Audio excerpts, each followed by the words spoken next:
Uh-oh.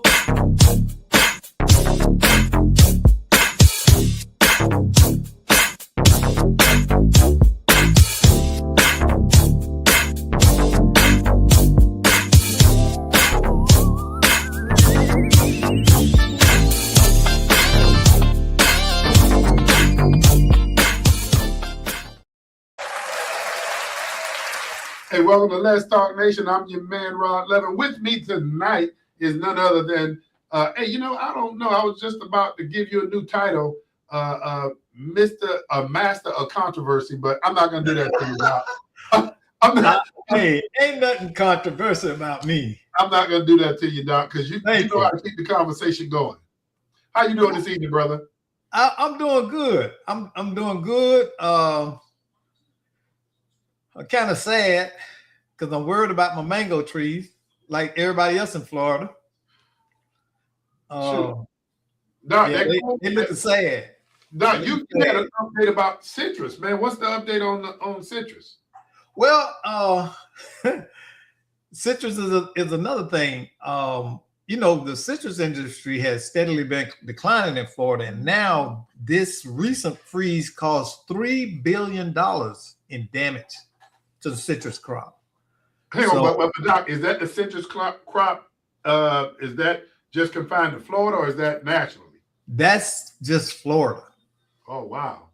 I didn't even know we still did that much in citrus because, Venezuela has kind of surpassed what Florida used to do in citrus. And, it's not just citrus. Let me back up. That's $3 billion in agricultural losses, but a big significant part of that is citrus because it's still the biggest crop that we grow in the state. Hey, so Doc, tell me this, because this weather that we're seeing this is not normal, right? Define a nor'easter. Huh? What is the nor'easter? What do they call it? A nor'easter. Nor'easter. Yeah. That's when that Arctic front comes down from up north with subtropical temperatures. So just imagine we're in Florida complaining about this cold spell that we're getting, but have you seen what's taking place up north? Man, listen, even in Carolinas, I call my kids, all my kids live North Georgia, north of Atlanta, and in the Atlanta area. And of course it snowed up there and everything. And that's not the norm in that area. So, you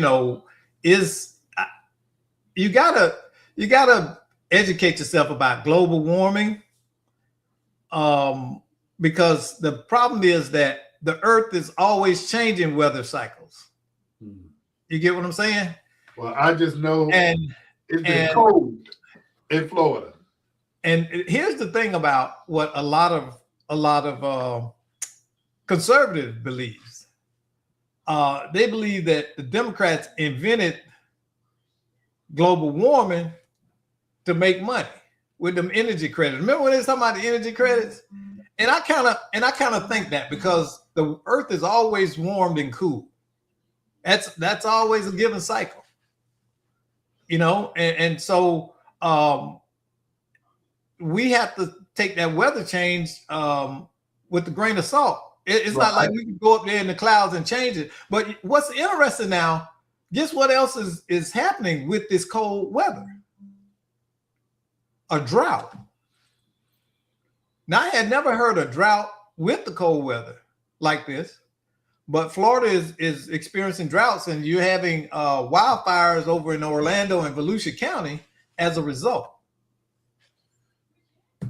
So Doc, we got this crazy weather that's taking place, and then we also have a drought. But you know what? What we're going to give everybody tonight, Doc, we're going to give them a little information about what's taking place, up to date. On the legislative session, everybody wants to know about where they at with property tax reform.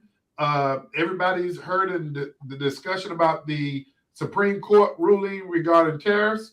What else? Wait. Before we get into that, now we gotta talk about the general. The general's still on special assignment.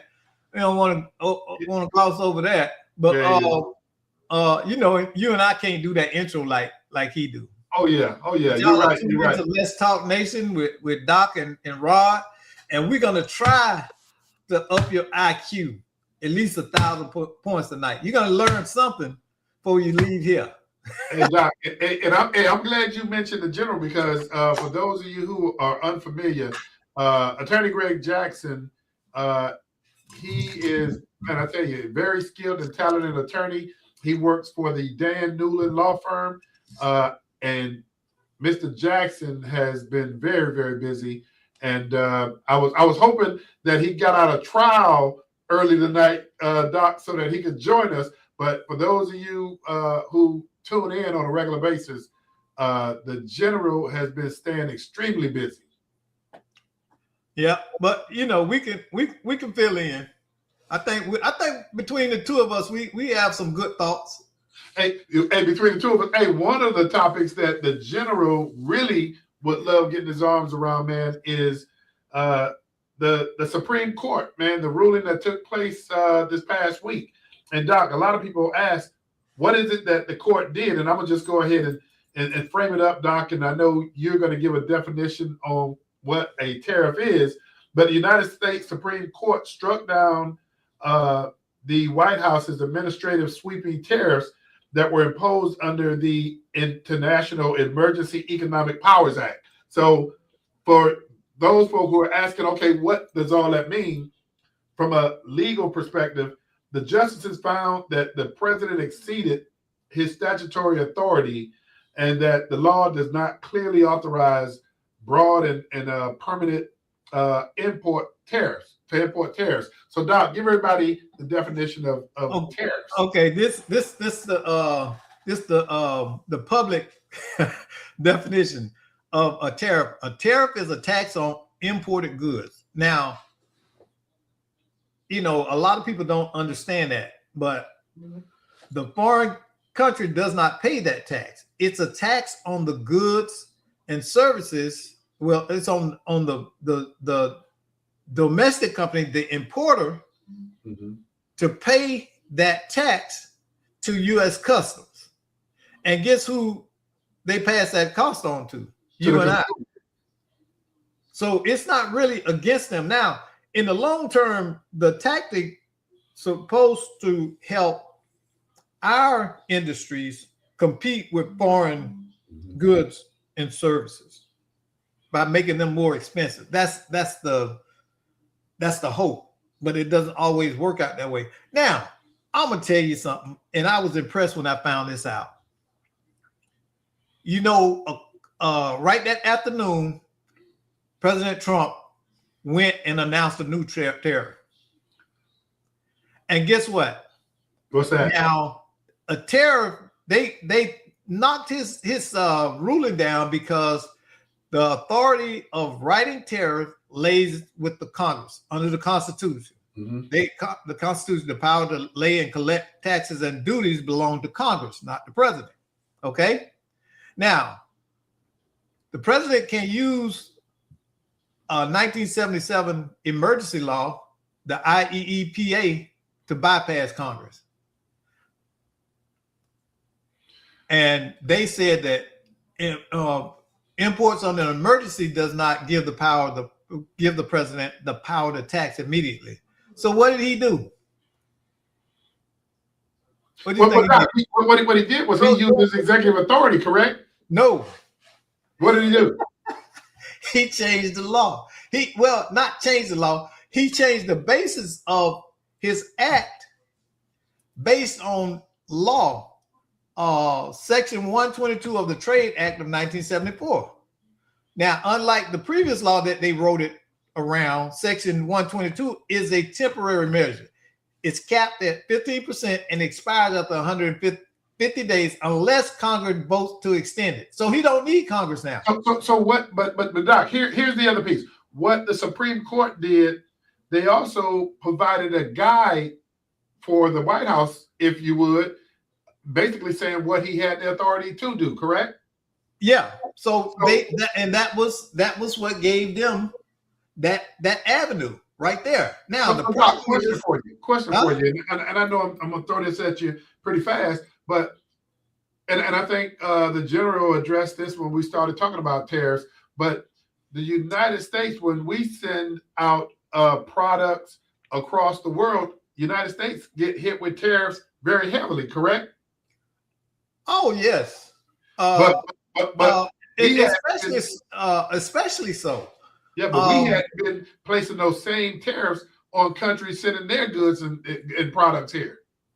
Well, the thing is that we don't export to the level that we used to, because many of the goods made in America are just too expensive for the rest of the world. But Doc, I think it's important for people to also know when you talk about the Supreme Court and their ruling, it's interesting to see, it was a 6-3 split too. Yeah. So you had 3 that dissented from that ruling. But, a lot of people are asking what are going to be some of the immediate effects. Many of the emergency style global levies that were invalidated through some sector or specific, people really don't know what the next move is, because everybody's hearing refund, but nobody really knows what the next move is going to be. Well, according to them, it's thrown the whole refund process in chaos. It's over $160 billion in tariffs that have been collected. Well, what it says about, but when we talk about money impact, and I'm citing the language directly. The decision could trigger large refunds or reduce costs for importers. Estimates in reporting potential liabilities and refunds in the tens to hundreds of $billions would it be? Yeah. Yeah, 160 billion is estimated.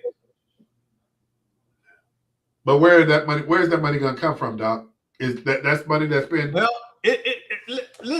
listen to this. This is what's wild.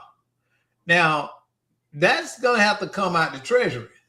But if they take place, it goes back to the companies they collected it from. So guess where the companies got their money from? The consumer. You and I. And they don't have to give us back our money. Wait, say that again, Doc. They what? The money collected from those companies through that tariff, right? The administration would have to give that back. But that money was earned because they raised the prices and passed along that cost of the tariffs to the consumer. See, but that's why. And they don't have to get that money back to the consumers. But that's why it's good to have the general in the studio, because, Doc, what that sounds like to me is a great deal of litigation that's going to take place, and that can very well take place. Yeah. I mean, hey, I'm not the lawyer on the team. So I'm just telling you from my understanding, and I'm not saying that it's legally sound, but from what I researched, there's nothing that's going to compel them to give us back our money. You understand what I'm saying? Yeah. Well, so they have standing because it's an illegal tariff taken from them. So I guess the Supreme Court has spoken, but there'll still be, and Doc, if you get a ruling from the Supreme Court, where do you appeal to? There's no appealing, is it? No. What do you do? That's it. It's Supreme Court. Yeah. So there's no, So the only thing is you can't be what is it called? See, we do need general here. In contempt. So if they refuse to do this, that holds them in contempt. Well, okay. And Doc, I'm going to say this, and then I want to continue we got some other topics, but how do you hold the most powerful office in the land in contempt? No, I'm saying the Supreme Court can hold the Trump administration in contempt if they don't follow their ruling. Okay, my question stays the same to you. Yeah, I know. I agree. I agree. It's not like they could send the police there to arrest them. You're right. You're right. And so, it's not like they can go and take the money. Hey Doc, we have a caller in that I want to, I guess, chime in on this conversation because it is interesting. Hey caller, thank you for joining Let's Talk Nation. Who do we have the pleasure of speaking to? You're having this pleasure of speaking to John Burr. John, how are you doing tonight, my friend? I am doing fabulously, and I just wanted to add a couple of cents, maybe 2 cents to this conversation, if I might. Absolutely. What I've been hearing is that Scott Besson has said that our revenues will remain the same for 2026, and the deals that we've made will stay in place. Now, that's a perspective of the administration. Now, John, before you go further, you got to tell people who Besson is now. Oh, I'm sorry. He's the head of the Treasury. He's Secretary of the Treasury. Okay. And I believe that will be the case. And since he seems to be right on target each time he makes some of these prognostications, he tends to be correct. Having said that, Doc is absolutely right. The money is owed back to the people. It's actually, there have been a number of large CEOs, Costco I heard is involved, that are asking for their money back. The way that I'm hearing it is that they'll be tied up in those court proceedings for literally a year. Yeah. Meanwhile, the president, as you point out, and Scott Besson has come out and said, we have other authorities, and we're going to draw from those authorities, number one, and some of them are temporary, 150 days or some such thing. But having said that, they're going to then work with Congress. And of course, the president's mind is we've got the House, even though it's minimal, they're sticking together. And the Senate is the problem because you need 60 votes. Unless there's reconciliation, in which case we don't need 60 votes. So there's a strong sense that might be the method of addressing these kinds of issues. And lastly, the Supreme Court, as I've heard the experts speak about this, what I'm hearing the experts say is that what the Supreme Court said was that, number one, the president can make a complete ban. I mean, they can go to any country and say, you may not sell in the United States. He has that authority already, which obviously is rather extreme and I don't think would be productive. What he's saying, though, is that of the rights that he has under these emergency conditions, the word tariff was not included. And because the word tariff was not included, he doesn't have the ability to do that. If he can get the Congress to include that word tariff, it would put him right back where he was 10 minutes before they made that ruling. Okay, so John, and I appreciate that because you know what, Doc? John is breaking this thing down like one of our other friends of the show, Dr. Aubrey Jewett over at UCF, political science professor. But John, let me ask you this. We're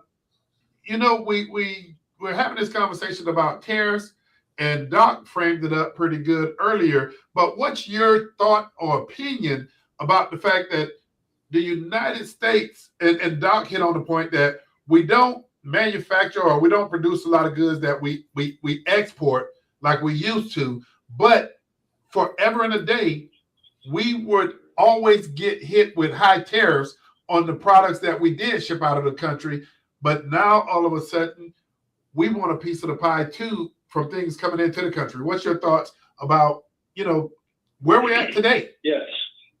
Well, the fact is that countries have, for many decades, have been saying, we'd like to have your products, we'd like you to buy our products but we don't want to buy your products. Yep. Because you might either make better products or you might better make them cheaper than we can make them ourselves. So, I mean, that applies really to agricultural, I think, more than manufacturing. But also, the industries like steel, what the Chinese and the Russians and Japanese were coming into our country. They were, because they could manipulate their currency, was creating a thing where they could sell it to us cheaper than we could manufacture it. So we lost a lot of our manufacturing and therefore jobs, strong blue collar jobs that paid a lot of money. And John, when we talk about the manufacturing of those cheap products that we would buy from other countries, would you say that when we did that, we also put ourselves in a position that we were somewhat complicit when we would look at child labor abuses in other countries based on a lot of what they would do to produce these products at very cheap labor rates? Absolutely. But we weren't doing to them what they were doing to us. Maybe if we realized that, like in China, where they don't really have the child labor laws, if we would put a tariff on them so that they weren't, so that what we made here would compete with what they had, what they were bringing the government into our country. Plus, up until I believe it was the early teens of the 1900s, we were making a lot of money from tariffs. Mm-hmm. And in fact, we were making so much money from tariffs, we really didn't need an income tax. Oh. So I'm not saying, and Trump has said this a couple of times, I'm not suggesting that we go entirely to income from tariffs, but that is something in the back of the mind of this administration, is that if we can get enough tariffs coming in, because let's face it, everyone wants to do business with us. You're right. They want Americans to buy their products. Right, because as long as we were making those products. We have the biggest consumer market in the world. Go ahead. I'm sorry, John. Hold 1 second. Doc, what were you saying? So I wanted to point out, we have the biggest consumer market in the world. We buy more goods and services than any other, I think, the next 5 largest countries. So, and what that tells you is, and that's part of the problem. The rest of the world doesn't consume stuff the way that the United States does. So that's a disadvantage to us because we can't then turn around and sell at the volume.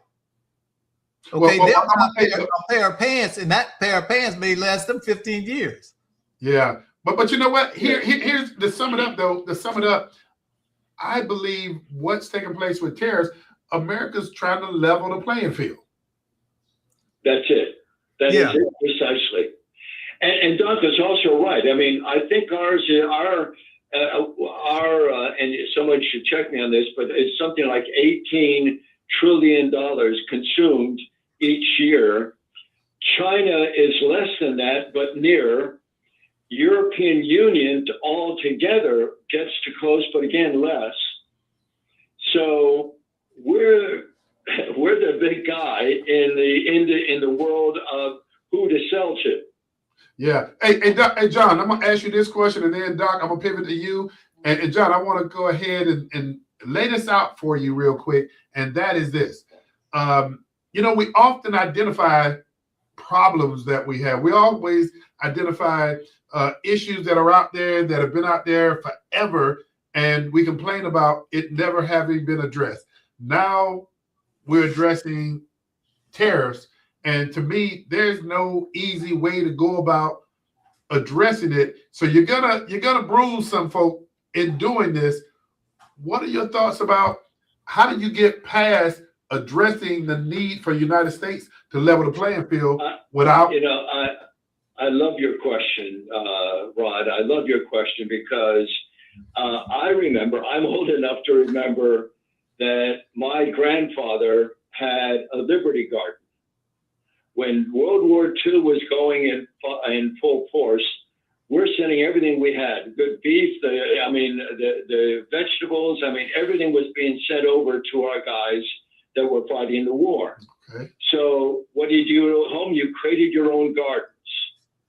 And what did we have? We had, we ate tongue, cow's tongue. We did things, we sacrificed so our guys would have the best that we could offer them. So Americans are incredibly resilient. Man. So I believe that we're capable of paying a price to get to a better place. Boy, well said, John. Hey, Doc, I saw you smile when John was talking about cow tongue. What was that? Hey, that's old school eating right there. That's old school eating. So, John, very well said, man. I mean, you know, we're gonna have to look at getting a little physical. I mean, this is a contact sport, if you would. We talk about all the problems that are out there, but if folk believe that we can address these problems with everybody still having this feel good type of mentality, we can't do it. That's right. One of the things I think about, Rod, is the fact that America has a problem of everybody is using us, and there's nobody for us to use. That's how I look at the economic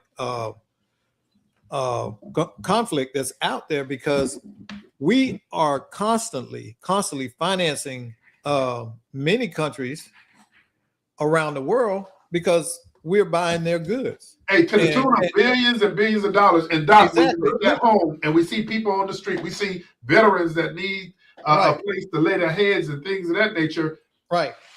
But one of the cogs in the machinery is labor costs. Nobody likes to talk about that. That's a thing. And I think we're going to see a move. I don't like the idea of a universal income because I think that's counterproductive. I really do. I know it's counterproductive if you think about the economics of it. But we're going to have to come up with a new American economy where we are not financing the improvement of everyone else. I remember when I was a kid, if you had something with made in Japan on it, you were poorer than poor. You were looked at, that's like you just bought junk. And now those Japanese companies have risen to become major competitors. I remember when they first started making selling Japanese cars here, and more recently the Kias and Hyundai. I don't know if y'all remember the Hyundai. I remember that, Doc. But Doc, to your point, and you were talking about the same conversation with Greg and I years back. We are going to have to sharpen this saw because AI and automation, robots, and all of that.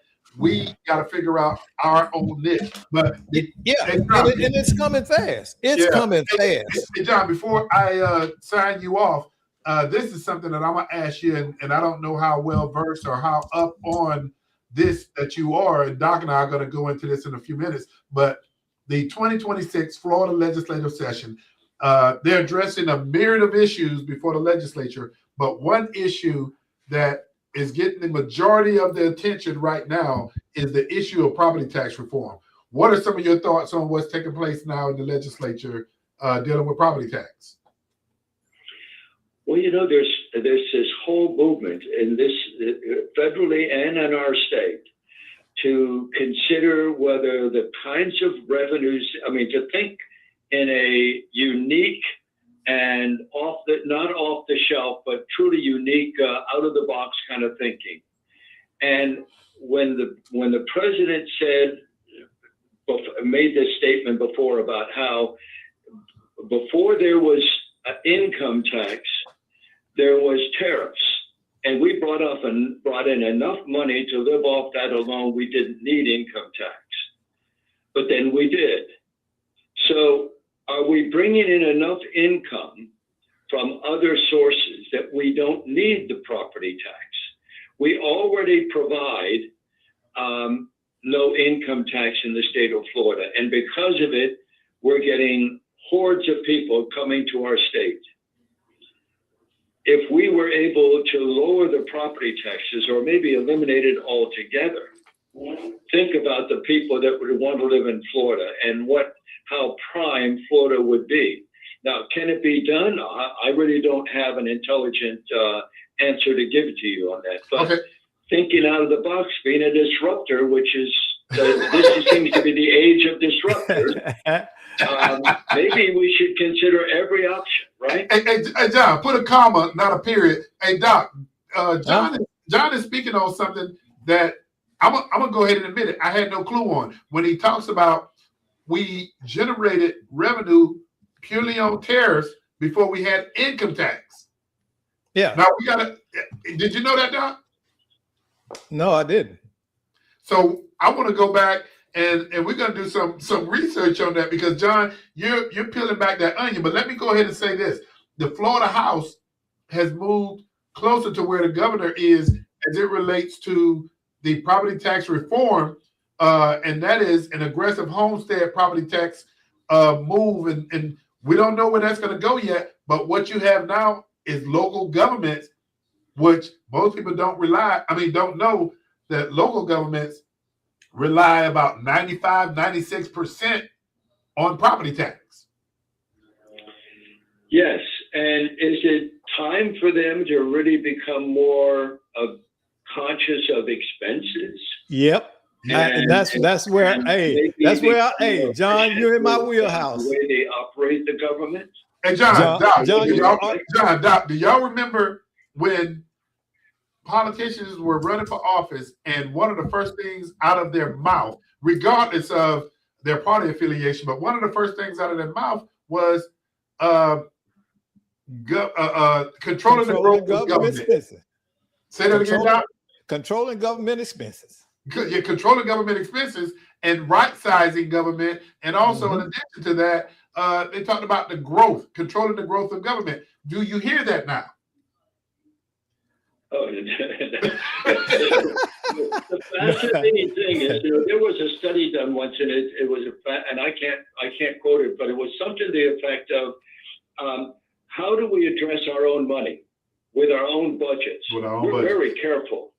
When it starts getting away from our money and it's someone else's money, we stop paying the same attention to it. Boy, you're right.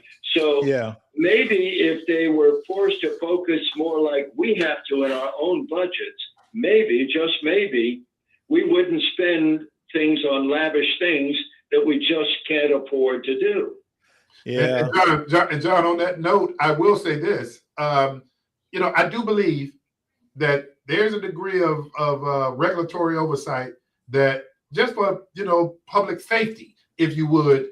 But what I've seen and started experiencing is you see government grow from a regulatory perspective, and what you see that grows more than anything else is that administrative aspect of it. Yes. Well, we want too many things to be governed by the government instead of personal responsibility. That's just true. The government has become in many aspects the entity that controls lives because people can't control their lives. See, when I was a counselor, I used to tell, especially in the drug treatment, the reason you have to see me is because you're not making decisions in your life that show you have control of your life. So I'm there to guide you to develop some guidelines to control your life. See, and that's what the government has stepped in. Now they go take kids. Why? Because the parents can't parent. And you know what? I'm a critic. I'm a critic of government as well. But here's when the lights just went off for me with government, John and Doc, is that when we were experiencing the pandemic, and you saw private businesses that actually had to constrict or went out of business. You saw that based on the environment, you had to manage. What I did see from a government perspective is growth of government didn't shrink. And so those are some of the things, man, we need to have conversation. Those are the things that I want to hear from our leaders that are running for elective office. And then, and I'm going to say it, City of Apopka, Mayor Brian Nelson, he just recently posted a pie chart of the city budget and its finances. I like that transparency, and I like the fact that he's opening it up so you can see where your dimes are going. And he's talking about reserves. He's talking about holding taxes low and things of that nature. That's the kind of conversation that I want to hear. Absolutely. Transparency has got to be there. That's what our problem has been all along, is that people, when they're not transparent, things are going on behind the scenes that are just not the kinds of things that we would like.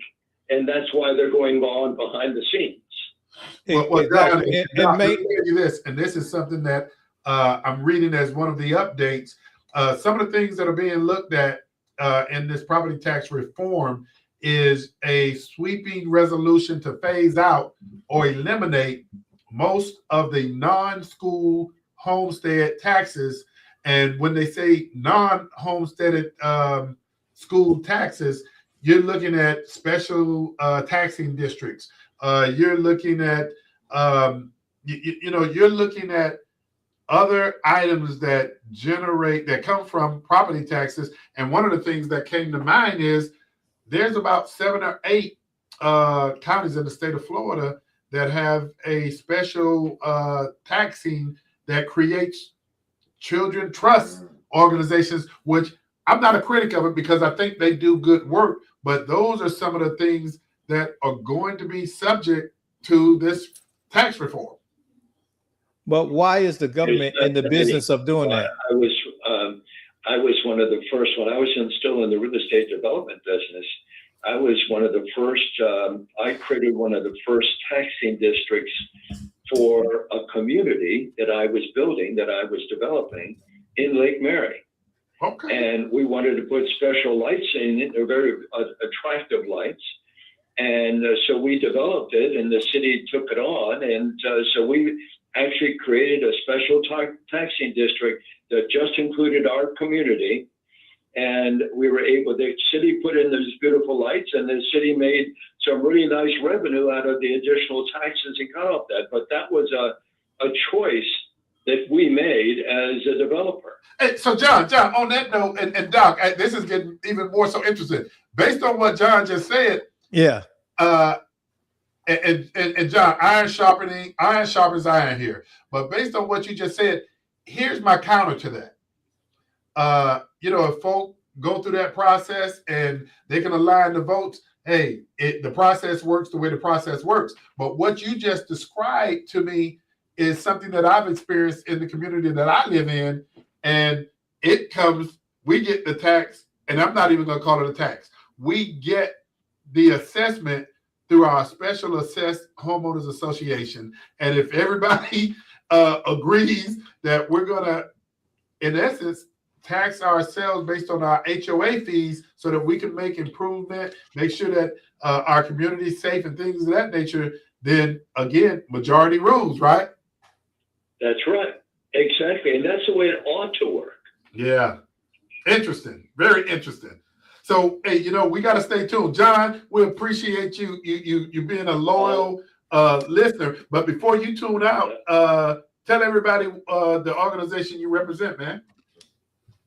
I represent the Center for Aggression Management. We discovered how to measure human emerging aggression and thus be able to get out in front and actually prevent that aggression. So when we have incidents, conflict, sexual harassment, abuse, bullying, discrimination, and of course violence, to understand these precursors enable you to get out in front and prevent it from occurring.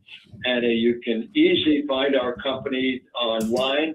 You just go to aggressionmanagement.com, and my telephone number is on that front page, and my email address is there. And look it over and learn what you can learn. And if you want to learn more, reach out to me through my email or my phone number. Hey, John, thank you so much. John, I know I owe you a phone call. I'm in Tallahassee later this evening until Wednesday. So let's try to connect, let's say Thursday sometime. Sounds wonderful. I look forward to it. Take care, Rod. Hey. Always a pleasure. Hey, thank you. Thank you very much, Doc. Hey, thank you. All right, Doc. Thanks, John. Take care. Bye-bye.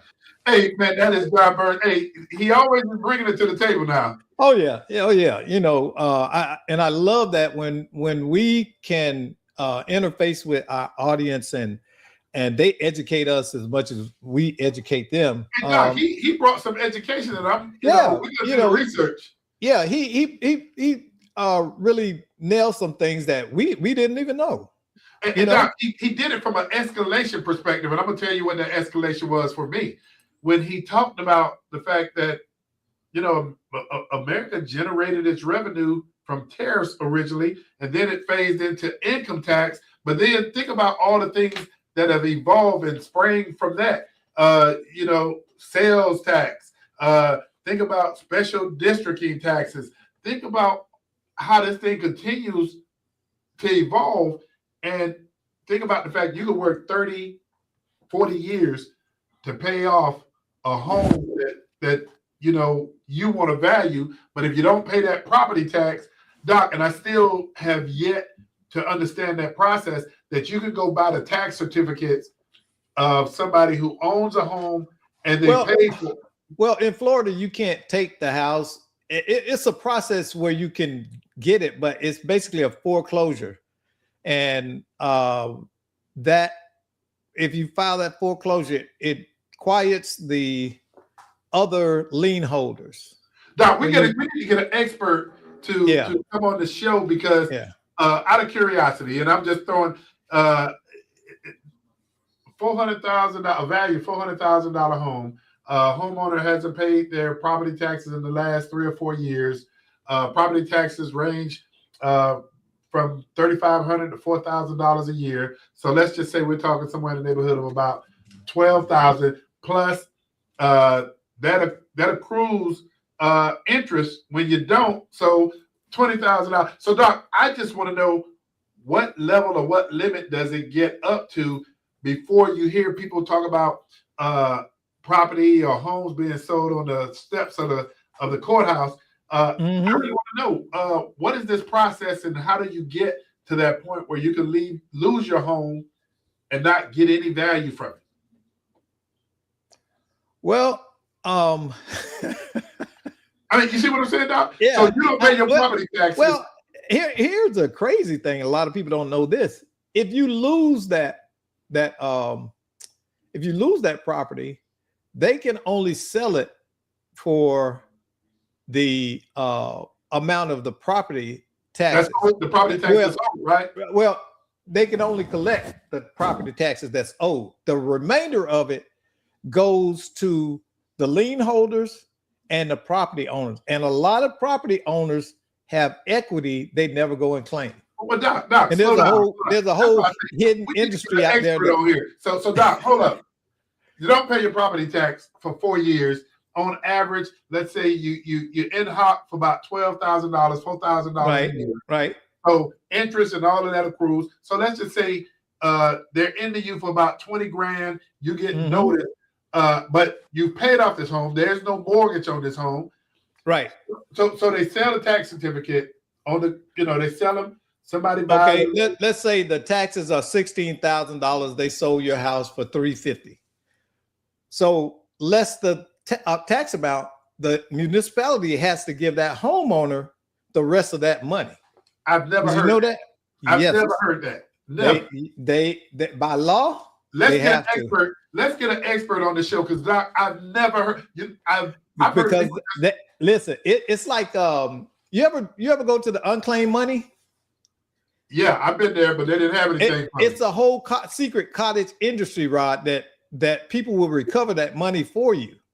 And a lot of people don't know. They just, I lost the house at foreclosure. No, it has to be something. Come on, I know some of our listeners. Somebody's out there. Somebody call in and tell us if we right or wrong or what. Yeah. But my understanding is that money is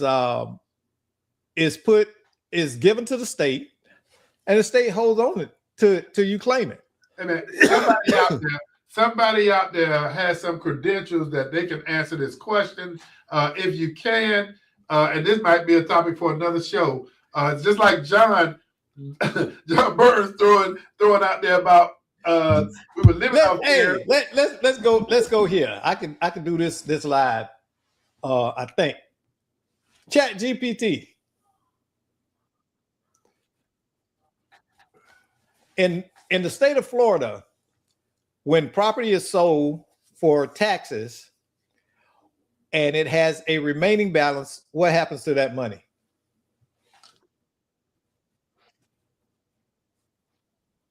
Well, while you wait on chat to give you that answer, if there's anybody else who has credible that we can reference a response to this, hey, call in area code 407-921-6195. And you know, we got to get some legit information. Now, chat, you couldn't hear chat, right? I couldn't hear it. No. Okay. All right. I wish you could have. It says in Florida, if a property is sold at a tax deed sale and the sale amount exceeds the taxes and costs owed, the surplus funds are held by the clerk of court. The original property owner or other parties with a legal interest, like lien holders, can claim these surplus funds by filing a claim. If unclaimed for a set period, they may eventually be forfeited to the state. See, they're not going to notify you. And that's how a lot of people money goes to the state. Hey, can be forfeited to the state. So right.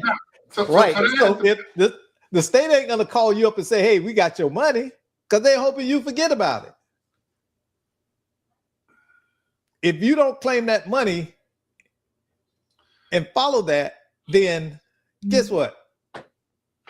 Man, I hear what you're saying, Doc, and I'm not doubting what chat has to say about this, but now I want to talk to a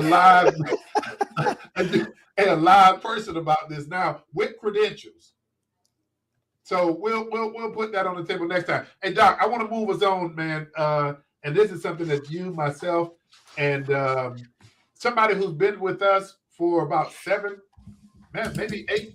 Sure, I think it might have been with us 8 years, and he's that younger generation. One of the topics that we were talking about earlier was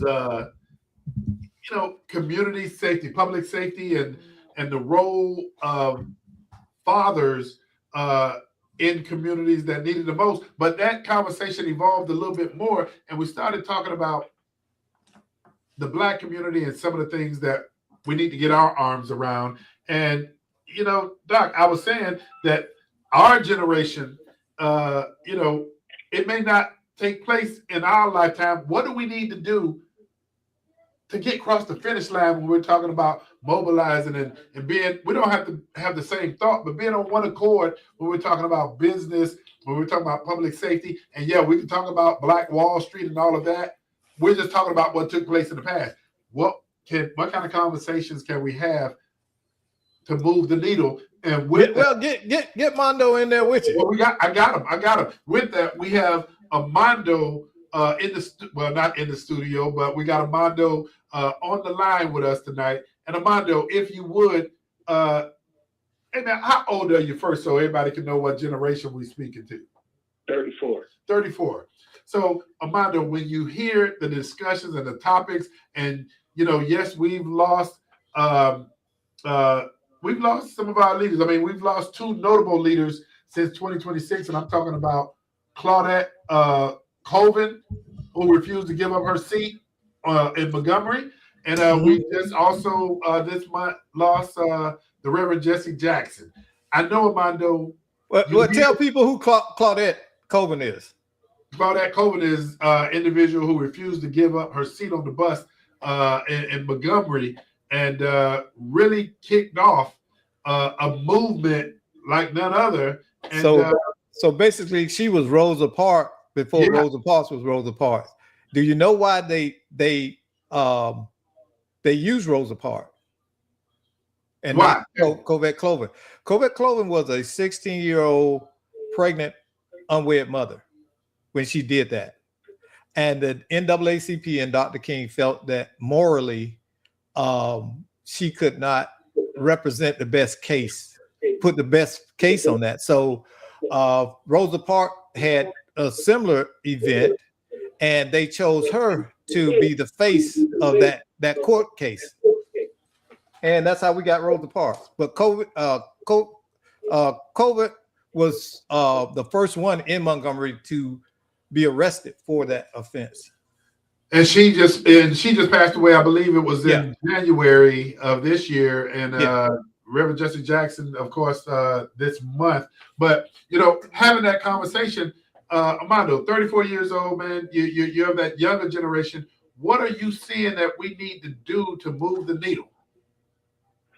To move the needle, we gotta want it. We gotta be interested in making changes. A lot of people are mentally stuck in their ways, and they don't believe that something is wrong. So you gotta believe that something is wrong to be able to want to fix a problem. So Brother Mondo, let me ask you this question. And Doc, I'm gonna pass the baton to you too, because I know how probing you want to be, and I know that relationship you and Mondo have. But Armando, let me ask you this, because I know my daughters couldn't even answer. Well, they could answer this question, and it'll be in the negative. But Mondo, when you were growing up, you didn't grow up during the time of an encyclopedia, did you? Nope, did not. You that ask a question, Google or Alexa or Siri, and so when you talk about you gotta want it, what is it gonna? Does that younger population? What's making them interested in wanting it? Opportunity, being able to get out there and make opportunities for themselves, being able to be somebody, stand out, or even, being able to communicate and work alongside of other races and things like that, Doc, your thoughts? I want to ask Armando this. Now, Armando, you know where Doc come from, but one of the things that I always saw with my generation is the fact that we had a mindset where we always felt like we were being challenged in a racial context in most areas. Is that something that your generation deals with? Yes, or a lot of them do.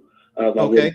For myself, but yes, I see it out there. Okay. Is it real or is it a perception? It's a perception. Okay. So how do we change that perception? Because there are far more opportunities for young African Americans than I would even dream of when I was that age. I'm just telling you. Doors are open where you just walk in. I remember I interviewed for this computer position one time, and the guy we clicked on the phone, we talked good, and I walked into his office. I was black, and he told me the position had been filled, and I knew it was because when I spoke to him, he didn't realize I was black. I guess he thought, he's one of those articulate ones. So that has been my concern, that the young people don't have the same level of grievance that other past generations have, but are they realizing that the degree of opportunity has increased tenfold versus 50 years ago? Okay, Armando, answer Doc or respond to Doc's question, because I want to go ahead and respond to that, because I want to throw something at you. So I would say the answer is basically changing the leaders. Say that again, Armando. Changing the what? Our leaders. Okay. Who the younger generation nowadays, the generation that I'm from, looks up to. It matters. Our leaders these days are not Jesse Jacksons. You know what I mean? Our leaders are the rappers, the people they see on the TV, what they see in the movies and things like that. So they respond, and that becomes their reality. And Doc, legitimately, Armando got a point. Armando has a point. The younger generation are not looking at respectfully the Reverend Jesse Jacksons and those folks. But with that being the case, Doc, I'm gonna take a different vantage point than what you took. And here's my position and my grievance, if you would, with the younger generation. Opportunities are out there. Opportunities are plentiful. You got to be able to recognize, number one. But here's the other thing that I see. Not being prepared for those opportunities that come your way, and then having a grievance that you're not getting opportunities, but having those opportunities and not walking through the door prepared to address them. What's your thoughts about that, Armando? I believe personally that the youth these days are not prepared, mentally prepared. They don't have the tools. Well, they should have the tools, but their mindsets just isn't in that specific place to gain them. If, say, a Doc Polite, you pull them to the side and say, "Hey, this opportunity here is here for you, but hey, you can't be late for this opportunity." See, Doc will shoot straight. I'm glad you brought that. Doc, but with that being the case, because I lived through. Because Mondo and we have talked about his position now, and I told him this is how you maximize this moment. Here's what you do, Mondo. And the game is not to be kept; it's to be given away. Yeah. I'm 65. What am I going to hold on to the game for? I'm going to pass it along. I'm glad Armando went there because you bring up a good point, Armando, and I want you to be crisp. We got 5 minutes left. With the fact that Doc shoots straight from the hip, do you believe that younger generation can take that now? Because what I see is it's easier to fold than to stand up and say, "Hey, you know what? You're right. I got to do better." So the answer is no. They don't believe in constructive criticism. I told a lady today, I think she's 68 years old. I told her today that she taught me how to deal with constructive criticism. Oh, wow. See, Mondo, we need more of that young generation but young generation willing to accept it. But as the older generation, Doc, we got to also be willing to take that criticism about how we're putting it back out. Well, here's the thing. Hey, Mondo, I'm going to go ahead and have you sign off. But, man, appreciate it. And we got to do more of this in the future. Go ahead, Doc. But one of the things we got to recognize, Rod, is that it's about passing on the knowledge. I'm not trying to tell anybody how to live their life. I am passing on a wealth of knowledge that I gained through trial and error and success. I'm not trying to, it's like I got this saying I say to my son all the time. I am not responsible for the consequence of your choice. You're right. You are. I will give you the game, but I can't make you play the game. You're right. Doc, here's something I need your help with. And we got 4 minutes, and I want you to help me sum this up. I can't sign off tonight without acknowledging the Experienced Christian Center with their leader, Bishop Derek McCrae. I cannot sign off tonight without thanking the ECC family and Bishop McCrae and First Lady. What I experienced, and we're having this conversation, Doc, and this is where I'm gonna pass it off to you. But the leadership at the Christian Center is phenomenal. We talk about standing on the shoulders of giants. Bishop McCrae is a giant, but what I saw in attending their church this Sunday was a lot of giants in the making there too. And so, Doc, John the 21st, and the bishop, I told you, he's a hell of a teacher, man. When he taught. Yeah, I like that compliment you gave me. He said he did something that you do, Doc. Yeah, and the way he taught, and Doc, we got 3 minutes, so I want you to sum this up. But now you got me walking around thinking about this verse where it talked about being told I love you 3 times. And Peter was insulted after responding each time saying, "Yes, I do love you." So, Doc, take it from there. What script chapter you said it was? John 21 and 14 through 18. Let me pull the meat off the bone for you. This is where Peter and Jesus had a very unique kind of relationship.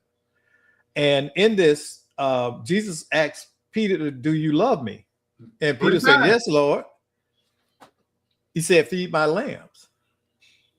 He said, "Do you?" And he asked him again, "Do you love me?" And Peter said, "Yes, Lord. Take care." And Jesus said, "Take care of my sheep." And Jesus asked him the third time, "Do you love me?" And Peter was hurt because Jesus had asked him that 3 times. He said, "Lord, you know everything. You know that I love you." Jesus said, "Feed my sheep." And what this contraction is that Jesus was teaching him that you can say something, but it's in the action. In the action.